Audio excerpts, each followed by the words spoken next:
Jangan lupa like, comment, and subscribe channel YouTube TVRI Bengkulu dan nyalakan lonceng notifikasinya.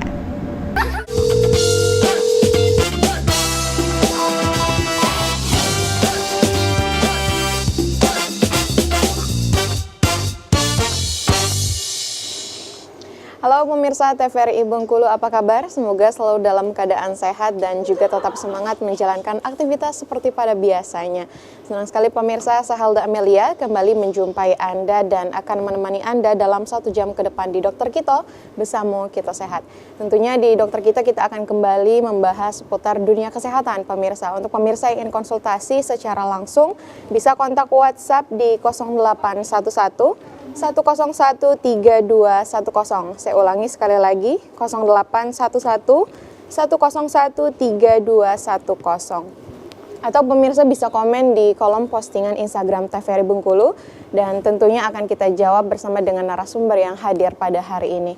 Nah, pemirsa, sebelum memutuskan untuk menikah tentunya banyak sekali hal yang harus diperhatikan. Salah satunya adalah bagaimana program kehamilan agar dapat menghasilkan keluarga yang sehat dan juga harmonis. Hari ini tema kita akan membahas terkait dengan tema apa dan bagaimana program kehamilan bersama dengan narasumber yang telah hadir di tengah-tengah kita hari ini. Ada Dr. Dodi Hendra, spesialis obstetri ginekologi subfertilitas DMAS. Halo Dr. Dodi, apa kabar? Alhamdulillah hari ini sehat. Luar biasa ya, gelarnya sangat panjang ini ya. Dr. Dodi butuh berapa waktu untuk menyelesaikan studinya nih Dr. Dodi? Dokter umumnya kita 7 tahun ya. 7 tahun, dokter spesialisnya 4 tahun, kemudian subspesialisnya 2 tahun. Kemudian DMAS-nya ya sekitar 1 tahun lah. Oh, luar biasa. Apakah ada tambahan gelar lagi ini rencananya dokter? Sama-sama berdoa pejuang ya. Iya benar. Ilmu barangkali ya. Tidak ada putus waktu untuk menambah ilmu dokter Dodi. Oke, sudah siap ya dokter memberikan edukasi kepada pemirsa hari ini? Insya Allah hari ini. Insya Allah siap. Selanjutnya juga tak kalah asing ada dokter Lisda Naomi. Halo dokter Lisda. Halo Helda. Apa kabar dokter? Luar biasa sehat Helda. Sudah siap untuk menambah gelar? Semoga bisa mengikuti beliau. Iya. Hari ini juga saya akan dibantu oleh Dr. Lisda untuk berbincang. Hari ini kita akan membahas tema yang sangat menarik pemirsa terkait dengan apa dan bagaimana program kehamilan ini. Kalau dari Dr. Dodi sendiri sebenarnya momentum yang pas untuk memberikan edukasi terkait dengan proses atau bagaimana program kehamilan itu setelah menikah atau sebelum menikah yang bagusnya dokter? Kalau menurut saya yang paling baik adalah ada yang disebut dengan pranikah konseling. Jadi kita melakukan konsultasi dengan pasangan di saat mereka sebelum menikah. Kita akan menerangkan bagaimana proses terjadinya kehamilan, kemudian persiapan apa saja yang harus dipenuhi oleh ibu dan keluarga, baik itu persiapan kesehatannya ataupun persiapan mentalnya. Karena proses kehamilan sendiri melibatkan banyak elemen, dari sisi sosialnya, kemudian dari sisi ekonomi, tentu saja dari sisi kesehatan.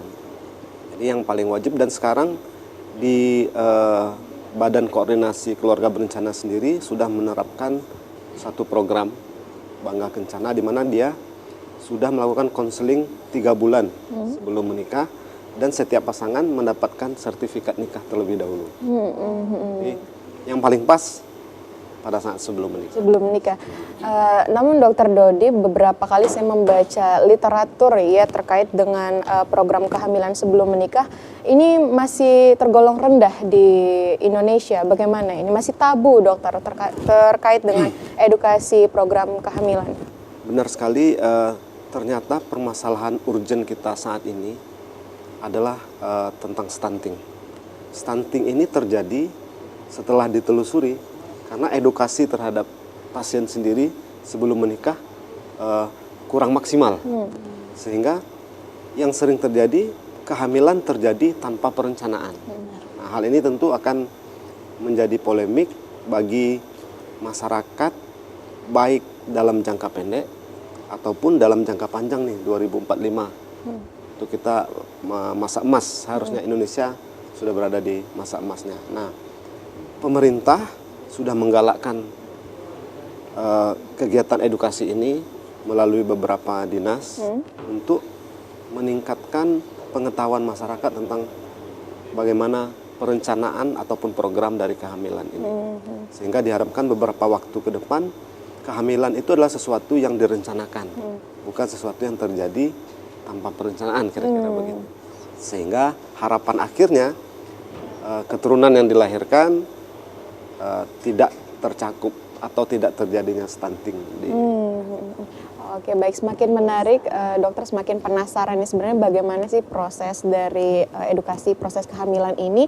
Boleh langsung dilanjutkan dengan materi kita hari ini, dokter Dodi. Boleh, dokter.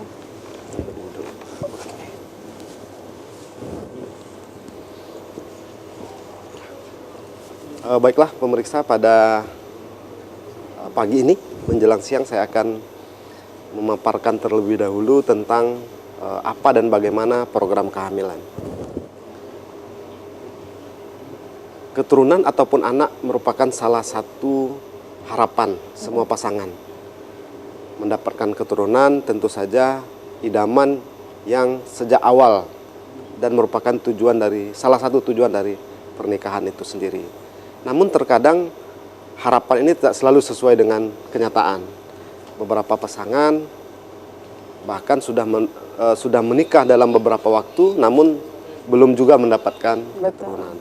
Nah, saya membaca terakhir di salah satu media yang nasional dan publikasinya secara umum didapatkan bahwasanya berdasarkan keterangan dari Dr. Hasto ini, Kepala BKKBN Pusat, bahwasanya ada dalam 1 tahun ternyata di Indonesia ini ada sekitar 1,9 juta pernikahan awal. Namun setelah ditelusuri dalam 1 tahun pertama hanya terjadi kehamilan kurang lebih 1,6 juta. Dari data tersebut menyebutkan bahwasanya berarti ada sekitar 4 juta pasangan yang menikah yang belum mendapatkan kehamilan. Secara persentasi, maka ini kemungkinan berarti sekitar 20% dari satu pasangan baru menikah dalam waktu 1 tahun belum mendapatkan kehamilan. Inilah yang disebut dengan angka infertilitas. Nah, data ini sesuai dengan data secara teoritis yang menyebutkan bahwasanya dalam 1 tahun pernikahan ada kurang lebih sekitar 70-80% pasangan mendapatkan kehamilan, namun masih ada yang belum mendapatkan kehamilan. Dan ternyata di Indonesia juga dalam 1 tahun itu terjadi kehamilan kurang lebih sekitar 4 juta. Artinya melahirkan di Indonesia itu 2/3 dari penduduk Singapura kira-kira. Penduduk Singapura 6 juta, kita melahirkan saja 4 juta dalam 1 tahun. Nah, tentu ini akan menimbulkan banyak komplikasi berikutnya, baik terhadap ekonomi, sosial, dan sebagainya. Nah, kita terfokus pada program kehamilan. 20% yang kita anggap infertilitas ini merupakan juga salah satu beban dari sisi kesehatan. Karena seperti kita ketahui, bahwasanya tadi Dr. Lisa sudah sampaikan, hak reproduksi itu hak asasi manusia juga. Setiap warga mempunyai hak untuk mendapatkan kesehatan reproduksinya, untuk mendapatkan keturunan. Nah, program hamil adalah salah satu usaha yang dilakukan oleh pasangan untuk segera mendapatkan keturunan. Program hamil ini tentu saja tercakup pada perencanaan kehamilan atau program kehamilan pada pasien yang memang tidak mendapatkan kehamilan. Kalau perencanaan kehamilan dalam artian lain bahwasanya pasien ini secara sistem reproduksinya tidak terjadi masalah. Kita tinggal mempersiapkan kapan waktunya untuk perencanaan kehamilan. Namun program kehamilan lebih cenderung diartikan pada pasangan yang belum mendapatkan keturunan. Nah, kita akan berbicara banyak tentang bagaimana dan apa yang harus dilakukan pada pasangan yang belum mendapatkan keturunan ini. Artinya ini beda ya dokter ya dari program hamil dan juga perencanaan hamil. Ada perbedaan istilah dari kita. Kalau program kehamilan lebih kepada pasien yang sudah menikah tetapi belum mendapatkan kehamilan.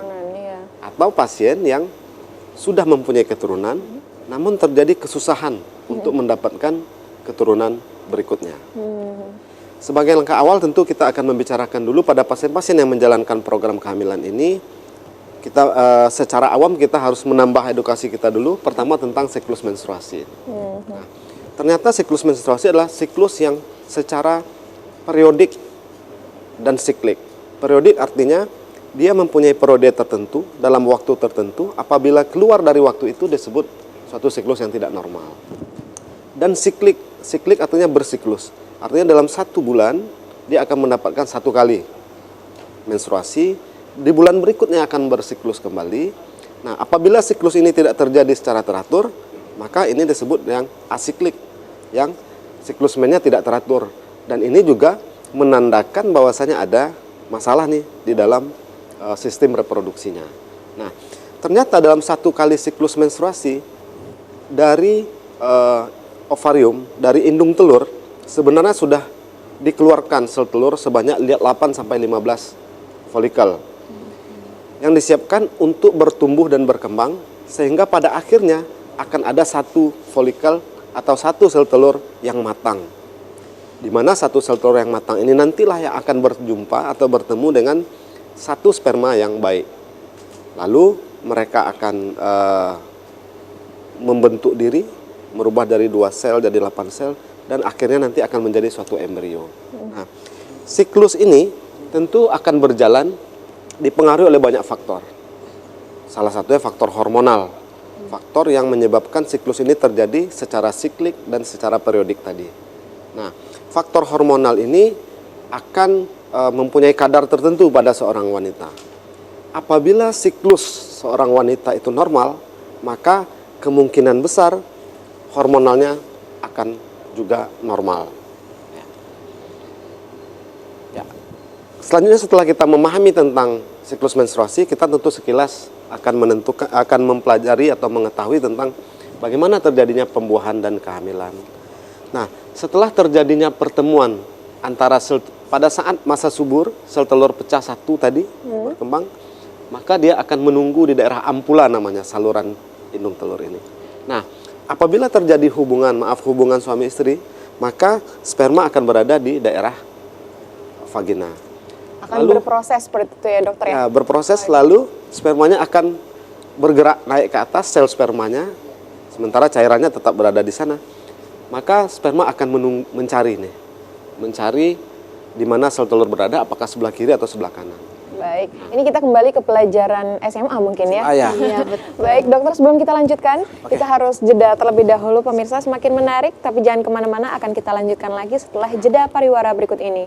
Tetap saksikan Dokter Kito bersama Kita Sehat.